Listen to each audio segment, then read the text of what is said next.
Hello and welcome to this episode of ETCIO TV. This episode is brought to you by iValue and SOTI. My name is Mukbil Ahmed. I'm the executive editor at ETCIO and the host for this discussion. But before we move forward, let me add some context to this discussion, which is around digitalization, which is around the expanding threat surface area, and the regulatory environment in general, and how it is impacting enterprises. So let me start off by saying that everyone talks about this, how digitalization has really taken off, and digital transformation is something that enterprises are pursuing, because in order to stay relevant in today's day and age, they have to take the digital route. There is also an explosion concomitantly of devices, of new technologies, for example, artificial intelligence, blockchain, cloud, and so many of them. Now, in this quest for digitalization, on the other hand, we also see a tremendous spike in the number of cyber incidents.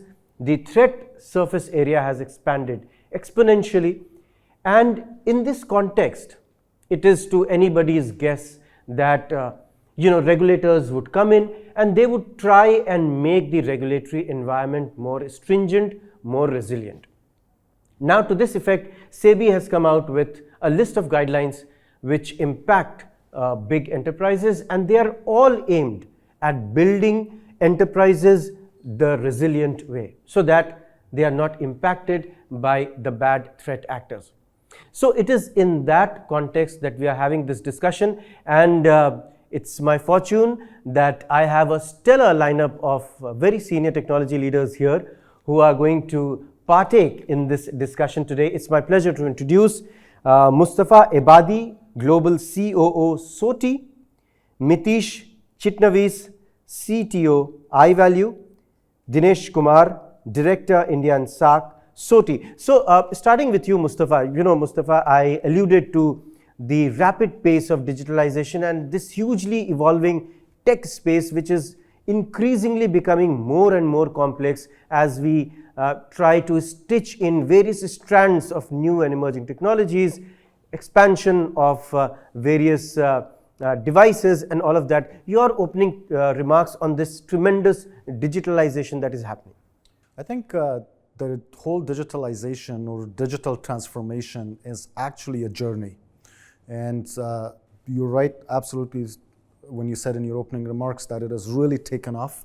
And I believe it will continue to take off and continue to dominate. And what this will do is this will make our ecosystem more connected, more devices, more mobile devices, more connections to the internet, because there is actually a wave of leaving the paper clips and anything that you do with paper-based behind, and all the big file folders or clipboards that we talk, and go more and more with apps and mobile applications because of the speed that is required, the accuracy that is required, the security that is required. So from my perspective, I think we are starting to see a maturation of digital transformation, but I don't think it's done. I think, like I said, it's a journey and it will continue to expand and will continue to explode. Wonderfully said. Digital transformation is a journey and not a one-time destination. Mitesh, your views on this? Yeah, I think while digital transformation is a journey and the whole dependency on tech with new evolution of tech that is going to happen. Earlier, we used to talk about a platform which will work for 15 years, 10 years, and so on and so forth. But now, looking at the way the speed of evolution, innovation that is happening in the digital transformation space and the technology that is getting obsolete, it's actually happening at a faster pace, right? So technologies earlier used to get obsolete in 10 odd years or so, but now we're looking at 3 years, 2 years, frameworks are changing, platforms are changing, they're all getting innovated day in, day out. So it's a tough task when we look at cybersecurity as a risk, and I think it's going to be there, it's a journey, but it's going to be always going to get innovated day in, day out. Absolutely, there is continuous innovation and development which is happening in the tech space. Now, going back to my previous remarks and also what Mustafa talked about, there is this huge digitalization which is happening. On the other hand, we also see media reports, and these are actual reports of cyber incidents and attacks and data breaches happening regularly and increasing. There is a spike in that entire threat landscape. How do you see this panning out? I mean, on one hand, you have digitalization. Do you think it's fueling this tremendous increase as far as the threat landscape and incidents are concerned? I would say there are various factors.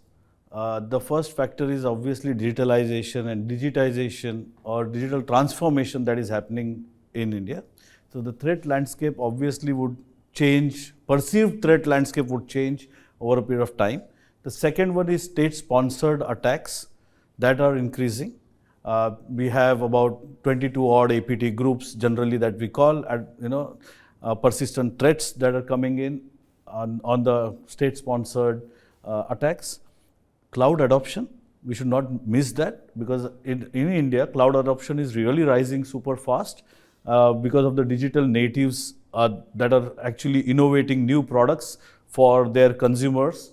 And looking at that, the perceived threat, I would say the attack surface is increasing, data size is exponentially growing, and in that space, it's an ever-evolving threat model that has to be implemented, because day in, day out, always the changes continue to happen, innovation continues to happen. You look at whether it is government, whether it is government services, whether it is PSUs, whether it is BFSI, and our over-dependency on that. So threat landscape overall is changing in India, and we have to make it very active. We have to actually actively start on addressing those threats. Absolutely, and I think I actually agree with your point on how cloud adoption has really taken off also. And so there was this report that I was reading which said that 70% of cyber attackers or hackers, they exploit things and vulnerabilities like cloud misconfiguration. 70%, which is huge. So the thing is that digitalization is happening, but are enterprises able to do it in the right way, which is also fueling or expanding the threat surface area? Dinesh, your views on this would be extremely welcome. Yeah, as you say that it is a journey. So enterprises are moving away from legacy stuff to modern technology, and they continue to do that because technology is changing, and so is the B2B consumer demand. If you look at any segment today, in the urge to please the consumer, reach the consumer fast, technology plays a key role, and mobility is taking off because of that, because consumers are not stepping into the stores anymore. They want to do it online, large amount of stuff, including the B2B stuff. Banking has changed, everything has changed. So from that perspective, they will continue to innovate, and innovative solutions will force the way forward. Right. So Dinesh, sticking on to you, what do you think are the major challenges that enterprises today face as they seek to build a robust cybersecurity strategy or become really resilient and operationally resilient? See, the B2B space today is very, very demanding. If you look at all the large enterprises, they have to reach out to the customers. There have to be various channels to reach out to the customers. So digital transformation is the key. And behind that is the technology ask. So all the CIOs, CTOs today have to deal with multiple challenges. They have cloud, they have network, outside network elements, then they have mobile devices and a fleet of mobile devices across the country. So it is very difficult to manage. The environment is complex, it is heterogeneous, so you will need mission critical solutions to solve those solutions for them. So problems are huge, but so is the brilliant community of CIOs, CTO in India. Absolutely. I think that's a great point that you made about the cloud technology as well, and how its adoption among major enterprises has really taken off. In fact, these days we are getting a lot of reports on how SMBs and SMEs are also adopting cloud to a large measure, and how it's being put to use is that we see that there is a concomitant increase in the number of data breaches, cyber incidents, and I was reading a report which said that cloud misconfigurations account for 70% of the vulnerabilities that are exploited by hackers and attackers. That's an excellent point coming from you, Dinesh. So in this context, what do you think are the major challenges that enterprises face when they are trying to navigate this extremely dichotomous, treacherous terrain of digitalization on the one hand and this threat landscape expanding on the other hand? I think biggest challenge is complexity and the diverse nature of the environment itself. So that's the biggest challenge in front of CIO CTOs. And if you look at the nature of the beast they are dealing in, there is no single solution which fits all. There is no one point solution or one solution that my job is done. I've implemented this. It doesn't work like that. So they will have to look at various options for their network stuff. They will have to look at various options for their firewall stuff, for their cloud stuff, then combining all that stuff and bringing a single point of touch great experience to the customer. That's the biggest task these guys are put in front of. So they have to manage multiple technologies and kind of sort it out for the customer. Absolutely. And I think, when we talk about living in a hybrid world, in general parlance, it couldn't be truer than the space of technology. Correct. Because as you see, all these traditional big enterprises have had a lot of legacy infrastructure, applications, systems, and all of that can't be junked overnight. Correct. Right? They have to coexist with the ones which are coming in and absolutely new. Yes, Mustafa, you have... There's also, I agree, concur with everything that Dinesh said, but there's also another factor. Historically, the IT departments, the CIOs, the VPs of ITs, the technology teams were more about control. But the world lately has evolved. The business wants to do more. So you've got the IT department and the technology department, the CIO and the CTO, but you also have the business side. As business are evolving and they're growing and going at such a faster pace, they are demanding and putting extra pressure on the CIOs, on the CTOs. And today, the CIO is seen as a business partner, not necessarily the controller. So what this also does, or what this results into, is certain lapses, taking certain maybe shortcuts, or maybe not being prepared or that methodical, because the nature of your job has put pressure on you. And that is what hackers try to exploit. Nobody sets up a cloud configuration wrong or inappropriate by choice. It is because of the pressure that is on them. It's because of they have to evolve, they have to transform as well, and that's what is driving the exploitation. And that is going back to the earlier point around cybersecurity attacks and threats that are coming in, is where these hackers are completely taking advantage of that situation. Absolutely. I think technology today has kind of become like a double-edged sword. Very difficult, and there is a lot of pressure on these technology leaders because, as you rightly mentioned and pointed out, from a pure technology role, they have kind of evolved into a business enabler role, and which is the way to go. So, going back to my previous remarks about how the general regulatory environment has also become kind of worked up and stringent of late, and for this I would need your inputs, Mitesh. So, when I was talking about how SEBI has come out with new guidelines, the objective is to make enterprises more and more resilient to all these breaches, data breaches, attacks, hackers. What are your views on it? How do you see these new guidelines? I think the first thing is that as we are evolving in cybersecurity, we were earlier about control, protection, all of that. Over a period of time, we have matured into saying we want to be resilient as a company or as an organization. Resiliency means that even if we are attacked, we are down, we will stand back up and we will be in business. So that's where SEBI guidelines are talking about. That's what they're talking about predominantly. Number one is, as India, if you look at it, our heart of our economy is our financial system. Number one, right? Number two, our financial system is part of our national critical infrastructure. National critical infrastructure obviously includes all other stuff, energy, transportation, telecommunication, and all of that. But financial system is heart, okay, of the entire economy that we run today. Markets run that today. And all the regulated entities today are supposed to meet these guidelines and comply with them. Now let's look at how SEBI has come up with these guidelines. The first thing is I look at is how have they named it? Cybersecurity and cyber resilience framework, right? And that's very critical. Out of which they have pointed out about 14 odd mandatory controls that have to be implemented by any organization. That may include for mobility, that will include IAM, MFA, implementing a market SOC, that is market SOC for the people who can use that for the regulated entities that they can use. And if you look at these 14 or guidelines or the controls that they have specified, obviously there will be sub controls and so on and so forth. These controls predominantly directly apply to kind of MITRE ATT&CK framework. Okay, in MITRE ATT&CK framework, if you look at, there are tactics, techniques, procedures. Also, MITRE ATT&CK framework tells you what the mitigation level controls are. So if you look at 16 tactics, sub-techniques 625 or so, but you have 1625 odd controls that you need to implement.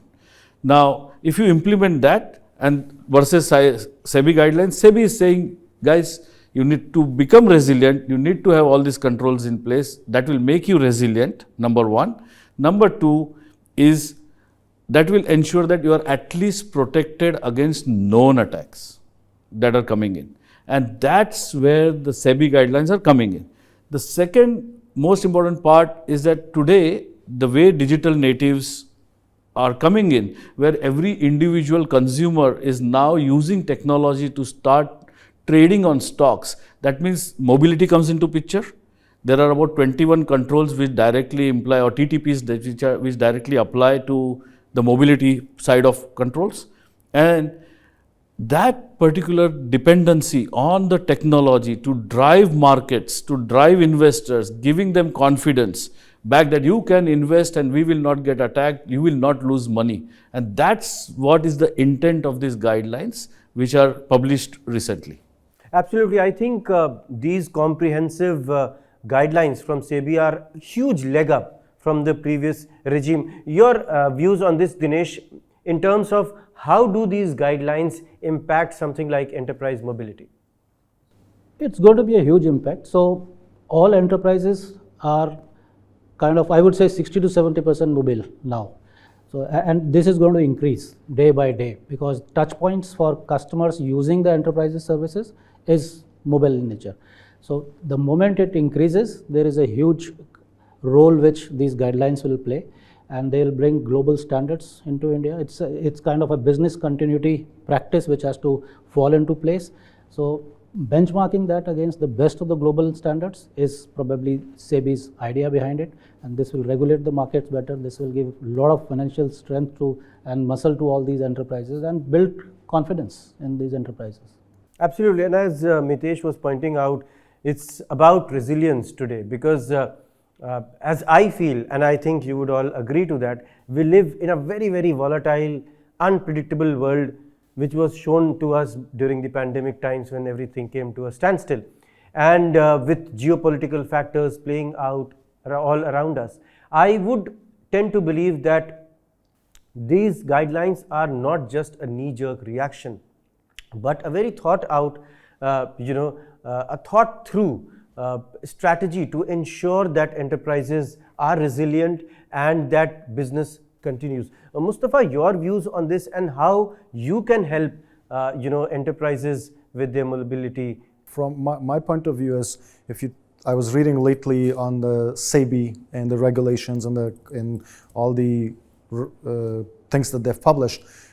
But it's very similar to what Security and Exchange Commission is doing in the United States, or many other organizations like this are doing in Europe. And that is because you have to have that resiliency, you have to have that protection, but also you have people who are investing in these companies, publicly traded companies, and there's about 6,500 publicly traded companies in India.